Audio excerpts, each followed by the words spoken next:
योगी सरकार में अन्याय नहीं होता। तीनों बातें आपको दिखाता हूं। एक पत्रकार है सचिन गुप्ता, उन्होंने ट्वीट किया, जरा देखें। ये इस तरह के ट्वीट अक्सर करते रहते हैं। इन्होंने ट्वीट किया मुजफ्फरनगर को लेकर कि एक मौलवी को बिना बात बेचारा नमाज पढ़ने जा रहा था, उसको मारा गया। तो उन्होंने कहा कि उनके इमाम के भाई ने बताया सिर्फ इसलिए कि तुम नमाज पढ़ने जा रहे हो, तो आरएसएस और बजरंग दल के लोगों ने उनको मारा, उन्हें न्याय चाहिए।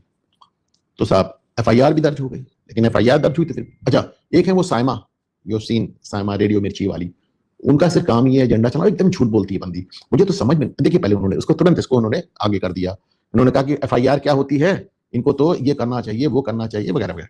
अच्छा, साइमा रोज झूठ बोलती है, रोज पकड़ी जाती है, आरफा खाना शेरवानी की अम्मा हो गई, लेकिन इसका कुछ होता नहीं। कोई और रेडियो चैनल होता तो इसको निकाल दिया गया होता, पर चूंकि radio channel times of India चलाता है तो आराम से बनी हुई है और जो इच्छा होता है कह रही है। अच्छा, इस मामले में हुआ क्या जब पुलिस ने वर्कआउट किया, तो इस बात को बहुत ध्यान से देखिए कि मौलवी साहब कह रहे हैं हम तो नमाज पढ़ने जा रहे थे, हमको रोक के पूछा गया, हमको मारा गया। हुआ क्या, वहां बच्चे कुछ क्रिकेट खेल रहे थे और पूरा सीसीटीवी में घटना कैद हो गई। तो देखा है, मैं आपको बताता हूँ। मौलवी साहब जा रहे हैं, खुद जा रहे हैं, खुद ही रुक के फिर बच्चों को बुलाया, इधर आओ, क्रिकेट क्यों खेल रहे हो वगैरह। अब देखिए बच्चे आ रहे हैं, अभी बच्चे आ रहे हैं। उसके बाद बेचारे देखिए बल्ला अल्लाह लिया हुए।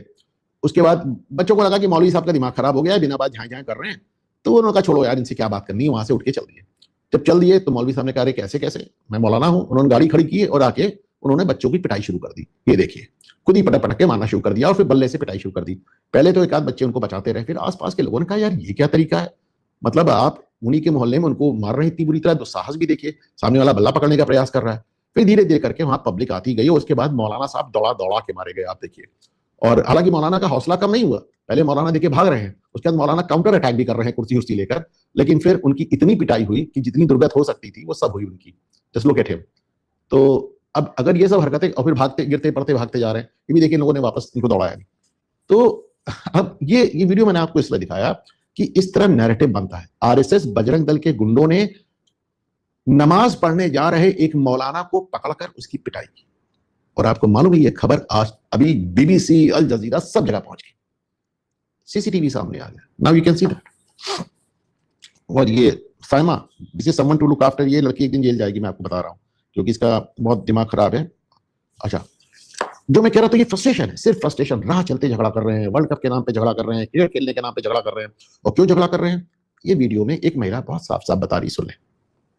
है उसको 1.4 बिलियन इंडियन में से हटा दिया जाए, क्योंकि मोदी जी इजराइल का साथ दे सकते हैं, हम ये इंडियन जो आपको ये आवाम दिखाई दे रही है वो उन 1.4 बिलियन में से नहीं है। ये मेरे लोगों ने मैसेज दिया कि ये मैसेज आज आगे तक पहुंचे। न कभी हम थे उनके साथ और न कभी होंगे, क्योंकि हम करबला से ताल्लुक हैं।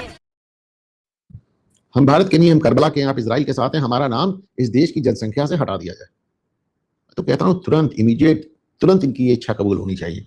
देखिए मैं आपको बताऊं, जैसे अभी इसी तरह का एक वीडियो लखनऊ से जारी हुआ, पर वो लखनऊ था, तुरंत देखिए एफआईआर हो गई। एक लड़का था, उटपटांग बकरा था ईरान को लेकर, मैं वीडियो दिखाना नहीं चाहता, अरे ये नहीं, चले इसको देख लीजिए। तो ईरान को लेकर आए बाएं शाएं बकरा था, लखनऊ था, बाबा की पुलिस थी, एफआईआर कर दी। अरे भाई ईरान को लेकर तुम हिंदुओं को मारने की बात क्यों कर रहे हो, मैं दिखाना नहीं चाहता, वरना ये देखिए अभी पता चलेगा कि ब्लॉक हो जाएगा, ये हमारा चैनल ही ब्लॉक हो जाएगा, इतनी घटिया और इतनी भद्दी बातें कर रहा है आदमी। तो इसमें अशोक श्रीवास्तव ने एक ट्वीट किया, मैं अशोक श्रीवास्तव बहुत बढ़िया मस्त आदमी है, तो उनका ये ट्वीट देखें, मुझे उनका ट्वीट बहुत पसंद आया।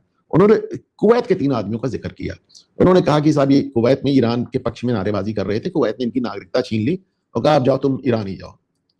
आप देखें, वैसे कुवैत के लिए कोई नई बात नहीं है, कुवैत तो एक एक दिन में 40-40 हजार मुसलमानों की नागरिकता छीन लेता है, 26-26 औरतों की, 1000 औरतों की छीन लेता है, उनके पतियों से कहता है तुम रहो, औरतों को निकाल देता है। एक झटके में एक रात में 26,000 औरतों की नागरिकता छीन ली। कुवैत कुछ भी कर सकता है साहब, मतलब वो मुस्लिम देश है, वो कुछ भी करे, उसके ऊपर कोई रोक नहीं। तो लेकिन पॉइंट यहां ये है कि ये जो कह रहे हैं ना कि हमको भारत के नागरिकों के साथ, हमें भारत की जनसंख्या में मत गिनो, बिल्कुल मत गिनो, लेकिन फिर वोट तो डालने आएंगे आप, राशन तो लेने आएंगे आप, आयुष्मान लेने तो आएंगे आप, लेकिन ईरान की बात देखिए, मतलब बात सुने कितनी लंबी लंबी जबान से लोग बोल रहे हैं, ये देखकर बड़ी अजीब बात लगती है। वो एक इसके पहले भी आपने देखा था, कोने कोने में बवाल है इस समय देश के। अभी एक आए थे, वो बता रहे थे कि हमारे यहाँ तो लिखा है तुम हमारे दोस्त नहीं हो सकते। ये देखिए मैंने इनका वीडियो, अभी वीडियो में दिखाना नहीं चाहता, खुद ही पढ़ लीजिए, काफी हमारा दोस्त नहीं हो सकता, उसे कत्ल करने का हुक्म हमारे नबी ने कहा है, तो क्या बोला जाए इसको। और वो आज, अच्छा कहते ये तो जाहिल है, आज देखा वो 2-3